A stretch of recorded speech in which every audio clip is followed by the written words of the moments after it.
లఘుచర్ల రైతులందరినీ పెట్టారు అంటే పరామర్శించడానికి వెళ్ళడం జరిగింది. నిజంగా వాళ్ళు చెబుతూ ఉంటే మా కళ్ళల్లో నీళ్ళు వచ్చాయి.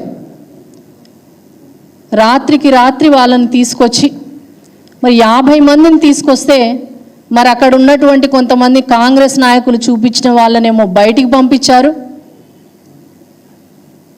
కొంతమందిని మాత్రమే బీఆర్ఎస్ మీటింగ్లో పోతారు లేదంటే అక్కడ ఉండేటటువంటి నాయకులతో పాటు ఉంటారు అనుకున్న వాళ్ళని కావాలని నిర్బంధించి మరి అక్కడ కనీసం దాడి జరిగిన దగ్గర ఉన్నారా లేరా, అసలు దాడి జరిగిందో లేదో కూడా తెలుస్తలేదు. ఎందుకంటే ఇందాక అక్కన్నారు కలెక్టర్ గారే స్వయంగా నా మీద ఎటువంటి దాడి జరగలేదు అనేసి ఆయన నోటెమ్మటే వచ్చినప్పటికీ మరి అమాయకుల్ని తీసుకెళ్ళి ఈరోజు పోలీస్ స్టేషన్లో ఉంచడం జరిగింది.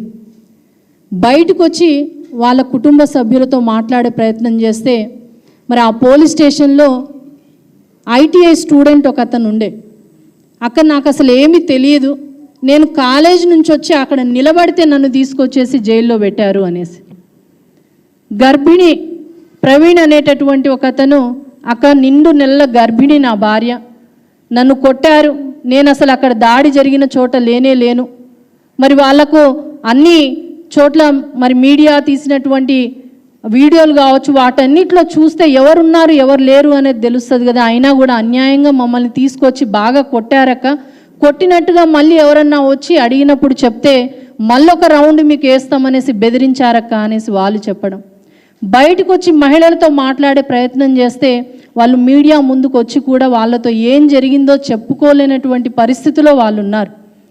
రాత్రికి రాత్రి 50-100 మంది వరకు వాళ్ళ ఇళ్ళ మీద పడి మహిళల్ని ఎక్కడ పడితే అక్కడ ముట్టుకొని ప్లేస్లో ముట్టుకొని వాళ్ళని నెట్టి గర్భిణీ మహిళని కూడా చూడకుండా వెంటబడతా ఉంటే మరి అరాచకంగా వాళ్ళతో ప్రవర్తించి ఈరోజు వాళ్ళ భర్తల్ని వాళ్ళ బిడ్డల్ని లాక్కొని వెళ్ళిపోయినటువంటి పరిస్థితి. మేము మహిళలం కాబట్టి మేము పోతే వాళ్ళు చెప్పుకొని ఏడ్చినటువంటి సందర్భాలు ఉన్నాయి. మీడియా ముందుకు వచ్చి చెప్పండి అమ్మా అంటే మాకు భయం అక్క, మేము మీడియా ముందుకు వస్తే మరి మా వాళ్ళని మళ్ళీ కుట్రలు చేస్తారేమో, మా వాళ్ళని మళ్ళీ పోలీస్ స్టేషన్లో ఉన్న వాళ్ళని కొడతారేమో, ఇబ్బంది పెడతారేమో, మాకు ఇక్కడ పరిగి అయితే దగ్గరక్క, మా వాళ్ళని కనీసం పోలీస్ స్టేషన్కి వచ్చి చూసుకుంటాము, మళ్ళీ ఎక్కడికో మారుస్తారంట, మరి మా వాళ్ళని మేము ఎట్లా చూసుకుంటాము అనేసి బాధలు పడ్డటువంటి పరిస్థితి. నిజంగా ఈ రాష్ట్రంలో ఏం జరుగుతూ ఉంది అనేది ఒక్కసారి మనం అందరం ఆలోచన చేయాలి.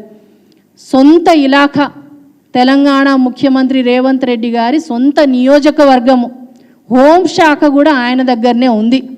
మరి అప్పటికప్పుడేమన్నా జరిగిందా అంటే కాదు. భూములు తీసుకునే విషయంలో కొన్ని నెలలుగా రగులుతున్నటువంటి ఈ విషయము మరి అక్కడ ఒక ముఖ్యమంత్రిగా కాకపోయినా అక్కడ ఎమ్మెల్యేగా ఉన్నటువంటి ముఖ్యమంత్రి గారి రేవంత్ రెడ్డి గారికి తెలియదా? హోంశాఖ మరి కనీసం సమాచారం ఇవ్వకుండా ఉంటుందా?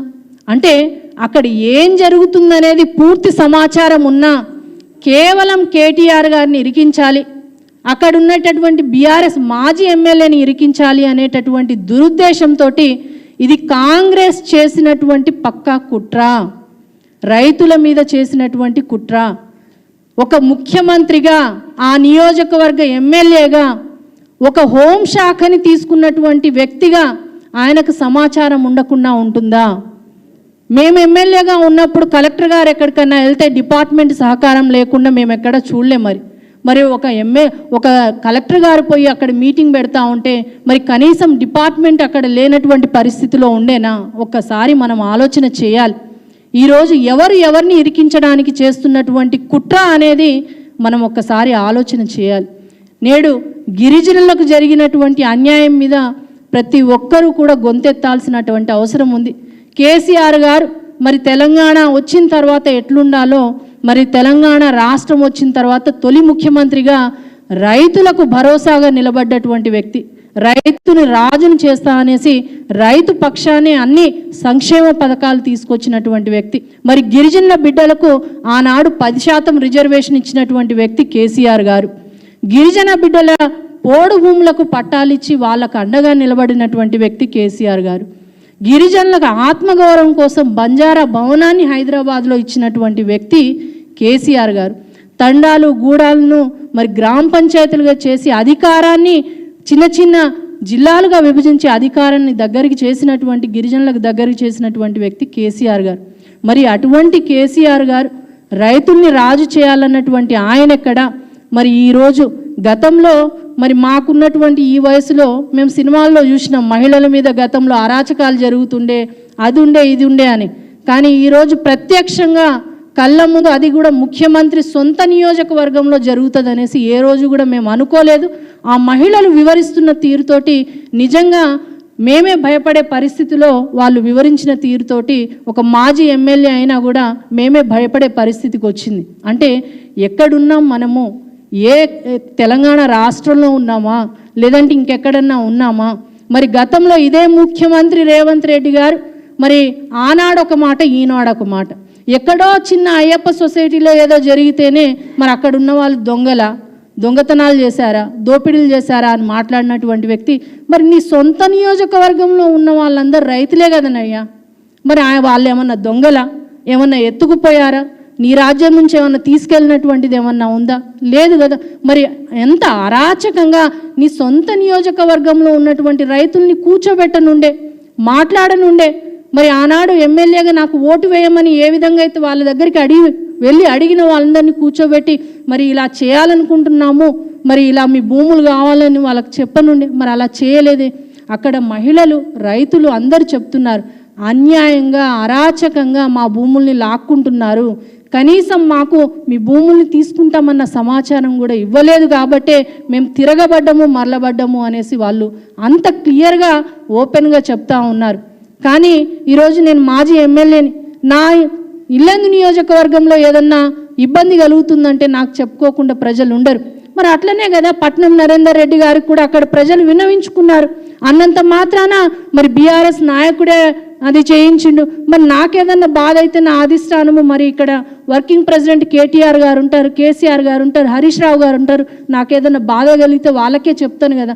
మరి నేను మాట్లాడినంత మాత్రాన కేటీఆర్ గారే చేయించారు అనేసి అనడం ఇది ఎంతవరకు న్యాయము అనేసి మేము అడుగుతా ఉన్నాం.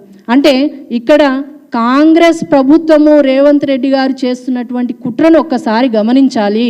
మరి సొంతంగా హోంశాఖ నీ దగ్గర పెట్టుకొని, మరి మీ దగ్గరనే అన్నీ పెట్టుకొని ఈరోజు బీఆర్ఎస్ పార్టీని ఇటు కేటీఆర్ గారిని నిందించడం అనేది ఎంతవరకు సబబు? నేను ఒక గిరిజన బిడ్డగా, ఒక గిరిజన ఆడబిడ్డగా చెప్తా ఉన్నాను. ఆజ్ గ్వార్ భాయ్ ఉందని సేన రామ్ ఆజ్ ఈరోజు అధికారంలో ఉంది కాంగ్రెస్ పార్టీ అంటే అది గిరిజన బిడ్డల దయాదాక్షిణ్యం మీదనే. ఈరోజు అటు మరి గూడాల్లో తండాల్లో ఒక్కసారి చూడాలి.